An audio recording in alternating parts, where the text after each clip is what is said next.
be back in the great state of Indiana.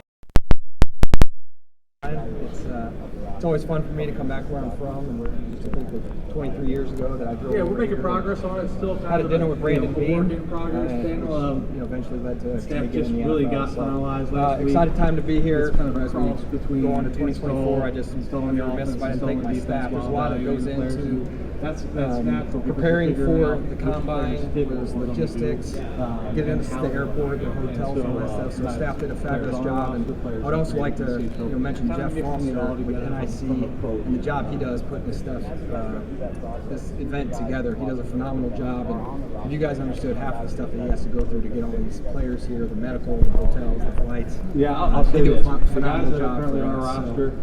As we move into 2024, it's the first chance to get around a lot of these players that we haven't been around. What we do is scouting. It's important for us. The medical at the combine is obviously very important for us. Getting around the players in terms of interviews, the workouts, it's a great opportunity for us to really get to start to know these kids and to develop our plan in 2024. I know you guys are going to have some questions about upcoming free agents on our roster.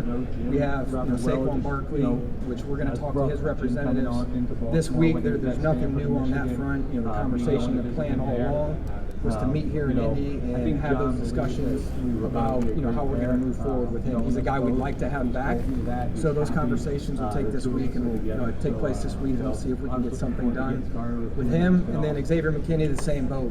His agent David Maggetto get in here on Friday. We have a meeting planned with him. We've had really good talks with Xavier over the last couple of weeks, but talks have not begun with that. I know there's something out there that maybe they begin conversations with a contract extension, but we haven't had any talks other than we're going to get to the combine. Think about where you guys see the value. We're going to have our terms, and we can start from there. But Xavier is another player that we'd like to have back. He's 24 years old. He was the captain, played 100% of the snaps, and we think a lot of X. And look forward to getting the negotiation period here later this week. So with that, I'll open it up to any questions. You feel the energy. Our players feel it. Our coaching staff feels it. He walks into the draft room when we're in meetings. The scouts feel it. So it's exciting. It certainly is. Daniel's been in there every day. He's been working hard. We've had good conversations, and he understands where we are. He understands that we're going to need to add a quarterback. He's coming off an injury. Tommy DeVito's under contract in Daniel, so we'll bring in either a veteran quarterback through free agency, and then Tyrod's in the mix there too. We're going to talk to Tyrod's representatives this week, and Tyrod's a true pro. He's been really good for not only Daniel, but Tommy DeVito and his progress throughout the year. He's a true pro, so we'll address the position. Again, it can be through free agency, and it doesn't preclude us from doing it in the draft as well. Do you have any better indication at this point of Daniel? Yeah, I think you look at the players. You can look at the players. So he actually started throwing. He actually started throwing. He's been throwing for about 2 weeks stationary. Now he's not dropping back or doing that stuff. So he is on track. He's doing everything he can to get back. We're optimistic about where he is. And there's some talk in the spring that he may be able to go through whether it's 7-on-7 or individual throwing routes on air. That he'll be able to do some of that stuff. We probably won't expose him to team activities, but every patient responds differently to surgery. So, knock on wood, we haven't had any setbacks. He hasn't had any setbacks. If he continues on that pace, he should be ready for start training camp. We're working through that. So, but yeah, these guys have an opportunity. The guys that are currently on our roster, they have an opportunity. I have faith in Daniel. Whether Austin's back or not, they have an opportunity to go. I have faith in Daniel as our starting quarterback. And grab a share of the offense, grab it in control. And that's what we want with every player on our roster, regardless of their status. And in the season, it's what you're going to do going. Say that again. Being out there working hard right now, coming in and packing the day. Yeah, that's the ultimate goal for everybody. Is to win a Super Bowl. So we want to win a Super Bowl. It's not one position. You got to build a good team. You got to have surrounding parts. There's a lot of good quarterbacks that have won Super Bowls. So you got to have a good team. So it's not just the quarterback position. I understand your question, but I think you got to continue to build a team around the quarterback, and it's an important position. But I think you got to build the pieces around him on both sides of the ball and all three phases.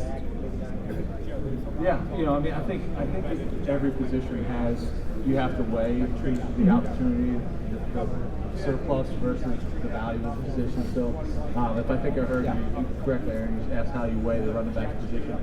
Running backs are important for an offense, and I truly believe that. I've been in Baltimore for 26 years, and running backs were extremely important, and certainly in Jim's offense, and Greg's offense will be. So, The value placed on it, the monetary value, that's the things that we talked about. Yeah, that's interesting because we were actually, when that happened from in 6 to 3, we were actually doing a private workout with Josh Allen. Like literally there in Laramie, Wyoming, and Josh is throwing Garrett, and Indianapolis straight at that pick so at 3. And again, many. you don't know what other So, teams I think think of the the biggest players or thing who they're we'll going to have get. to Obviously, there was team. some inclination I that the think Jets that's were the going up to great get a thing quarterback about being at able 3. to So charge now, I think at that position, and I said it last year, it's a different stratosphere. Like, you got to get around these kids and you got to get to know them. And until you're able to do that, it's hard to make those type of moves. So we were still going through our process at the time in Buffalo to get around those prospects. And then once we were comfortable, I think it's that's when you make that type of move. So again, this is the start. There's a lot of these prospects. It's the first time we're going to get around them. We're looking forward to it. But free agency will set the table for some of the decisions we make in the draft. So again, it's an exciting time for us.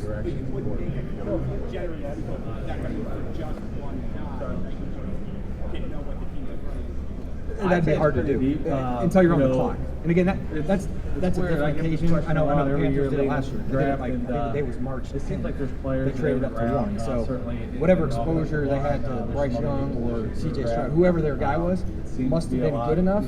They said, we got our guy. And I think that's important because then if you get around them, when you find information about them, maybe you're not excited about it. You just traded a lot of draft capital to go and get somebody that now you're uneasy about. So I think you've got to be comfortable with the film. You've got to be comfortable with who the player is, what the setup's going to be for that player to have success before you do something like that. Are you comfortable with the state of your roster to give up the assets it would take for a trade-off?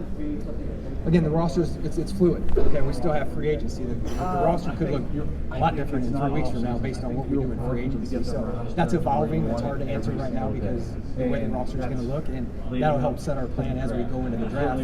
Some of it's going to be based on what we do in free agency. And again, the exposure to the players. Free agency, June free agency, signings right before August, turning the roster during the season.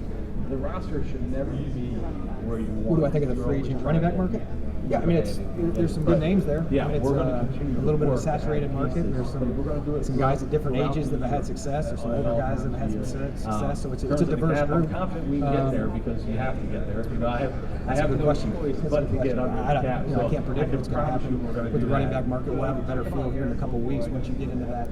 We can start doing the negotiations and the contracts. But yeah, again, three running backs were franchised last year. We'll see if they franchise. Not really. This year, or maybe Eric not, certainly but the reads a lot value more is, than me. There's a lot of uncertainty as you go into free reading agency stories because and articles. again, teams can re-sign their players I love his appetite for reading. that Wednesday. They can maybe I'll negotiate get with them. more We can into it, negotiate them starting that Monday. but So he you'll really get a feel for the great market. thing about Eric is 13 days from now when we start negotiating with agents.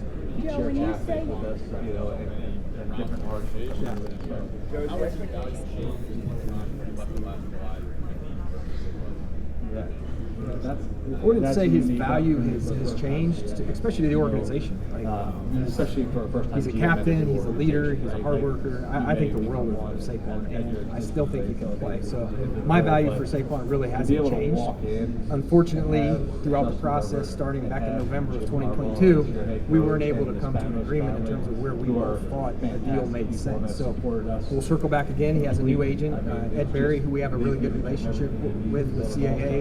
Really good guy and does a great job. So look forward to sitting down and having conversations with him. I think we've all grown, Saquon, myself, the organization, through the last 12, 13, 14 months. And Saquon may be in a different place now than he was then in terms of understanding the market, the business side of it. And I'm looking forward to having those conversations.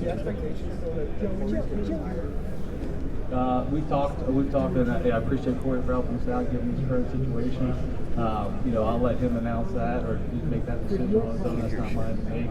But he certainly understood where he was in his current situation, that he was able to help the team still by even not playing, and I'm very appreciative of that. And when we approached him with it. Yeah, I think the process last year was sound. Again, we're always going to evaluate every decision that we make, but when I look back on it, whether it was getting AT done, the deal with Andrew Thomas, the deal with Dexter, we did the deal with Daniel. Unfortunately, we franchised Saquon. We were hoping to get something done with him. Bobby O, I think, was a good addition.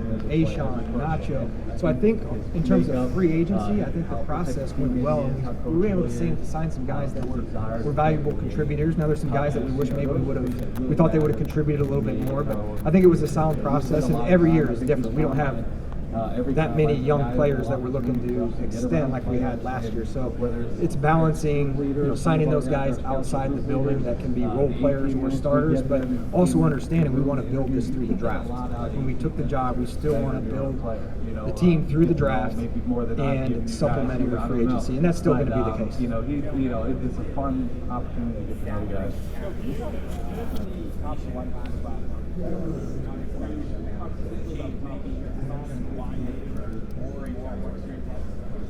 Yeah, that came into play. It really did. I was telling somebody earlier, Friday afternoon, I was watching film, and I get an email, and it's from the league, and it's the salary cap number, and I open it up, and our staff was on vacation through the weekend, so I was in there, and I'm like, oh my gosh, like I can't believe how much that went up, because we were very conservative on our estimates in terms of our plans. So it's caused us. We're going to reconvene here and talk about some of those things that you were talking about, because again, we were operating in that 241 to 243. Yeah, and I wouldn't say the franchise tag's off the table. No, I mean it's. I think the new number, if we're going to franchise somebody for the first time at that position, is like 11.9. His number's not much more than that. So the salary cap changes your philosophy and how you're going to attack those. So that's not off the table. And again, like we don't want to do that. Like in a perfect world, we don't want to do that again. But again, yeah, we're going to have conversations. We're going to talk through it and see what his. I know he says he wants a fair deal, and I appreciate that. And ultimately, we got to do what's best for the franchise, short term and long term. And we'll take all those things into account. But look forward to meeting with his representatives. Our work's cut out for us, but we got the guys to do it.